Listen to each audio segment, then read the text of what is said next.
அனைவருக்கும் சித்தர் வாக்கு ஜோதிடத்தின் மூலம் பாலச்சித்தர் பாலஜலா நல் வணக்கங்களை தெரிவித்துக் கொள்கிறேன். இன்றைய தினம் நாம் என்ன பார்க்க போறோம் அப்படின்னா, அருமையான அற்புதமான ஒரு வைகாசி மாச பலன்கள்.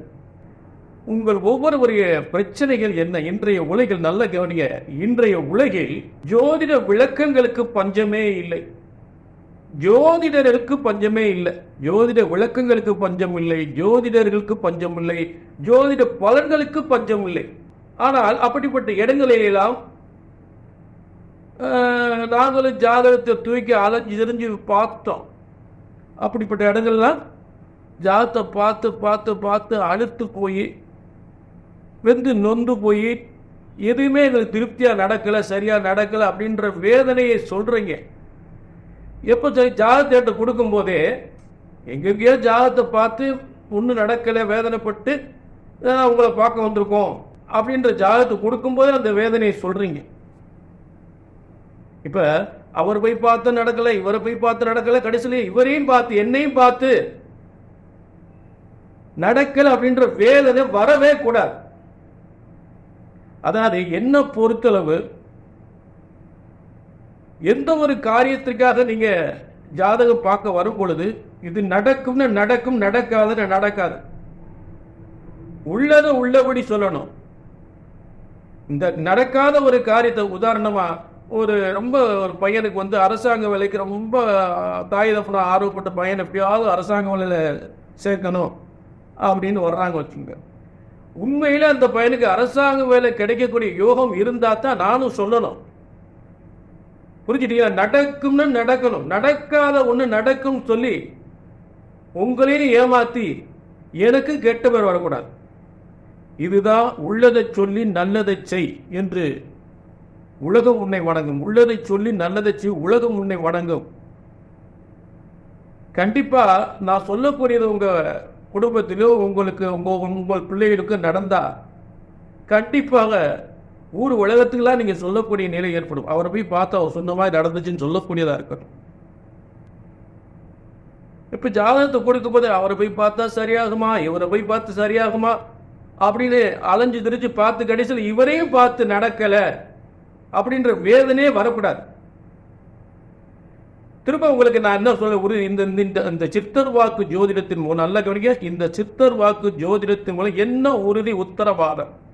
இந்த சித்திரவாக்கு ஜோதிடத்தின் மூலம் என்ன உண்மையான விஷயங்களை தெரிஞ்சுக்க போறீங்க? ஒரு ஜோதிடத்தின் பலன் சொன்னது நடக்கவில்லை என்றால் ஒன்று உங்கள் ஜாதகம் தவறாக இருக்க வேண்டும்.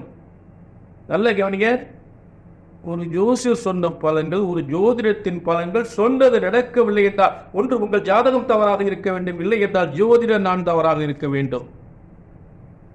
ஏனென்றால் பிரம்ம வேதத்தால் இறைவனால் உருவாக்கப்பட்ட அற்புதமான ஜோதிட சாஸ்திரம். புரியுதுங்களா? ஆக ஜோதிடம் ஒருபோதும் தப்புவதில்லை, தவறுவதில்லை. சரியாக கணித்தால் சரியாக நடக்கும். பெரும்பாலும் என்ன பிரச்சனைகளுக்கு ஜாதகத்தை கையில தூக்கிட்டு வரீங்க? பையன் நல்ல படிக்கணும், பையன் நல்ல படிக்கணும், இந்த படிப்பு படிச்சா அவனுக்கு நல்ல வேலை கிடைக்குமா, நல்ல வேலை எப்போ கிடைக்கும், அரசாங்க வேலை கிடைக்குமா, பிள்ளைகளுடைய கல்யாணம் எப்போ முடியும், அதே போல ஒரு குடும்ப பிரச்சனை, கணவன் பிரச்சனை நல்ல பொருத்தம் பார்த்து கல்யாணம் பண்ணி கொடுத்தோம், புருஷன் நாட்டுக்குள்ள பெரிய பிரச்சனையா இருக்கு, கணவன் மனைவிக்குள்ள பெரிய பிரச்சனையா இருக்கு, இந்த பிரச்சனை எல்லாம் தீர்ந்து அவங்க நல்லபடியா நல்லா குடும்பம் நல்லா இருக்கணும், அதுக்கு என்ன செய்யணும்? அதே கல்யாணம் முடிஞ்சு குழந்தை இல்லாம இருக்கு, புத்திர பாக்கியம், வீடு வாசல் கட்டுறது, சொத்து பிரச்சனை, பூரி சொத்து பிரச்சனைகள் எப்ப முடியும்? இதுக்கெல்லாம் ஜாதகத்தை தூக்கி ஒவ்வொரு இடமா அலைஞ்சிரிஞ்சு வேதனைப்பட்டு சரி இவரையாவது பார்ப்போமே நமக்கு நல்ல நடக்குமான்னு இப்ப இங்கேயும் என்னத்த சொன்னார் அப்படின்ற வேதனையே வந்துடக்கூடாது. எந்த பிரச்சனைக்காக ஜாதகத்தை கையில் எடுக்கிறீங்களோ என்ன பார்த்து நடக்கல சரியாகலன்னு சொல்லி திரும்ப ஜாதகத்தை கையில தூக்க கூடாது. புரிஞ்சுட்டீங்களா? அது அதே நேரம் நான் சொல்லிட்டேன், முதலே சொல்லிட்டேன், ஒரு ஜாதகத்துல சில கடுமையான தோஷங்கள் இருந்தால் தடைப்பட நடக்காத காரியம். ஒரு அரசாங்க வேலைக்கோ, ஒரு பையனுக்கு அரசாங்க வேலைக்கோ, ஒரு ஏதோ ஒரு உத்தியோகத்துக்கோ என்னங்க ஒரு நல்ல வேலையே கிடைக்க மாட்டேங்குது அவன் பையனுக்கு, 6 மாதத்தில் கூட நல்ல வேலை எடுக்க மாட்டேங்கிறான். அப்போ அந்த உத்தியோகம் பார்க்கக்கூடியதுக்கு அவனுக்கு எதாவது தோஷம் இருக்கா? இல்லை அடுத்து பிள்ளைகளுக்கு கல்யாணமே முடிய மாட்டேங்குது, திருமண தோஷங்கள் என்ன இருக்கு? அடுத்து புத்திர பாக்கியம் இல்லாமல் இருக்கு, அந்த புத்திர தோஷத்திற்கான காரணம் என்ன? புரிஞ்சுட்டீங்களா? ஆக இப்படிப்பட்ட விஷயங்களுக்கு சரியான நிவர்த்தி, சரியான தோஷ பரிகார நிவர்த்தி. அதாவது ஒரு உடல் நல்ல பசிச்சாதாங்க சாப்பிட முடியும். அதே போல கிரக பசிகள், கிரகங்கள் அந்த தோஷத்திற்கான ஒரு பரிகாரத்தை ஏற்றுக்கொள்ள பசியோடு இருக்க வேண்டும். அந்த சரியான நிவர்த்தி பண்ணணும். அதாவது நிறைய பார்த்தீங்கன்னா ஜாதகத்தில் என்ன சம்பந்தப்படாத ஒரு பரிகாரத்தை பண்ணி அந்த பரிகாரம் பண்ணோம், இந்த பரிகாரம் பண்ண கல்யாணம் முடியல அப்படின்ற வேதனைகள் நிறைய இருக்கு. தவறான தோஷ பரிகாரங்கள் மூலம் எந்த ஒரு காரியம் நடப்பதில்லை. அங்கே போய் போச்சுன்னாங்க, காலாசிரி போச்சுன்னாங்க, திருமணஞ்சேரி போச்சுன்னாங்க, திருச்செந்தூர் போச்சுன்னாங்க, இப்படிலாம் போய் எதுவுமே நடக்கலைன்ற வேதனைகள் உங்களுக்கு நிறைய இருக்கு. அந்த வேதனைங்க வரக்கூடாது. எதையுமே சரியான நிவர்த்தி, சரியான காலத்தில் சரியான, அதாவது கிரகங்களுடைய சக்தி, அந்த பரிகாரத்துக்குரிய சரியான சக்தி உங்க ஜாதகத்தில் நடக்கும் போது மட்டும்தான் அந்த பரிகாரத்தை பண்ணணும். அப்பதான் சரியாக அதை ஏற்றுக்கொள்ளு, அந்த கிரகங்கள் ஏற்றுக்கொண்டு நிவர்த்தி செய்து அந்த திருமண காரியம், புத்திர பாக்கியம், அரசாங்க வேலையை கிடைக்கக்கூடிய ஒரு நல்ல நிவர்த்தி கண்டிப்பாக கிடைக்கும். ஆக திரும்ப திரும்ப சொல்றேன், எந்த காரியம் திரும்ப சொல்ல, ஒரு ஜோதிடத்தின் பலன் சொன்னது நடக்கவில்லை என்றால் கொண்டு உங்கள் ஜாதகம் தவறாக இருக்க வேண்டும், இல்லை என்றால் ஜோதிடம் நான் தவறாக இருக்க வேண்டும். இங்கே சரியாக கணித்தால் சரியாக நடக்கும் என்ற உறுதி உத்தரவாதத்தோடு நிகழ்ச்சிக்குள்ள போவோம். வைகாசி மாச பலன்கள் மேச ராசிக்கு பார்க்க போறோம் இல்லையா? இப்ப வைகாசி மாதம் அருமையான மாதம், சுபகாரிகள் அதிகமாக ஏற்படுகின்ற ஒரு மாதம். வைகாசி 1 முதல் வைகாசி 32 வரை, இதற்குரிய ஆங்கில தேதி 14/5/2024 முதல் 14/5/2024 முதல் 14/6/2024 வரை ஆங்கில தேதி. இப்ப வைகாசி மாதத்துடைய கிரக நிலையை பார்ப்போம். முதல்ல மேசத்தில் புதன் சுக்கிரன், ரிஷபத்தில் சூரியன் குரு, கடகத்தில் சந்திரன், கன்னியில் கேது, கும்பத்தில் சனி. அதே நேரம் மேசராசிக்கு 12ஆம் இடத்தில் செவ்வாய் ராகு. இதுதான் மேசராசியினுடைய ஆரம்ப வைகாசி மாச கிரக அமைப்புகள். இந்த கிரக அமைப்புகளிலிருந்து ஒரு அற்புதமான மூன்று பகுதிகளில் இந்த வைகாசி மாசமே 3 சிறப்பு அம்சங்களோடு கிரக மாற்றங்கள், கிரக பலத்துடன் மிகப்பெரிய யோகத்தை ஏற்படுத்த போகிறது. அதில் முதலில் மேசராசிக்கு முதலில் சொல்லப்படுவது என்னன்னா, வைகாசி 7 முதல் வைகாசி 31 வரை, வைகாசி 7 முதல் வைகாசி 31 வரை மேசராசிக்கு தனஸ்தானத்திற்கு, அதாவது தனஸ்தானம் என்று சொல்லக்கூடிய ரிஷபராசிக்கு அதிபதியே ரிஷபராசியில், அதாவது சுக்கிரன், ரிஷபராசிக்கு அதிபதியான சுக்கிரன் ரிஷபராசியிலே ஆட்சி பெற்று வைகாசி 7 முதல் வைகாசி 31 வரை ஆட்சி பெற்று இருக்கக்கூடிய அருமையான காலங்கள். ஒரு கிரகம் ஆட்சி வலிமையோடு இருந்தால் என்னென்ன நடக்கும்?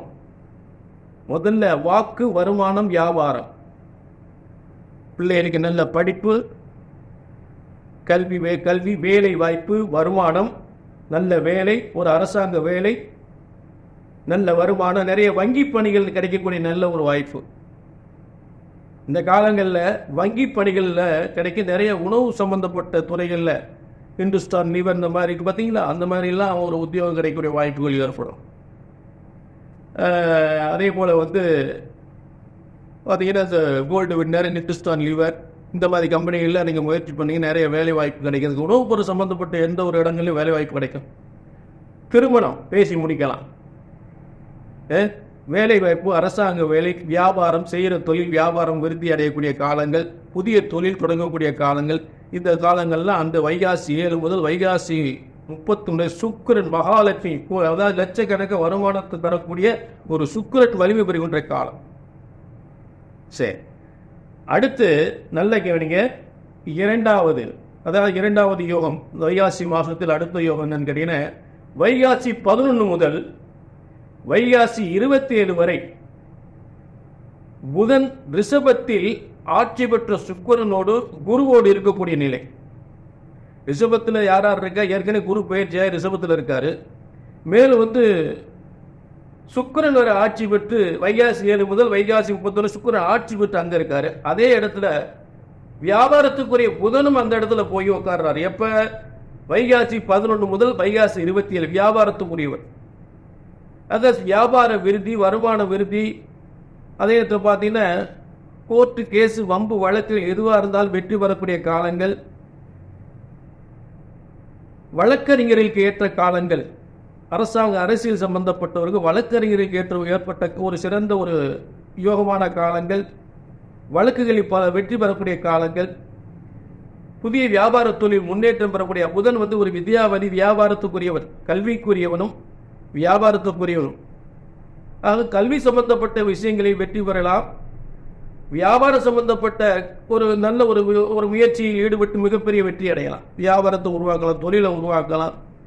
புரிஞ்சுட்டீங்களா? வியாபார விருத்தி அடையக்கூடிய காலங்கள்.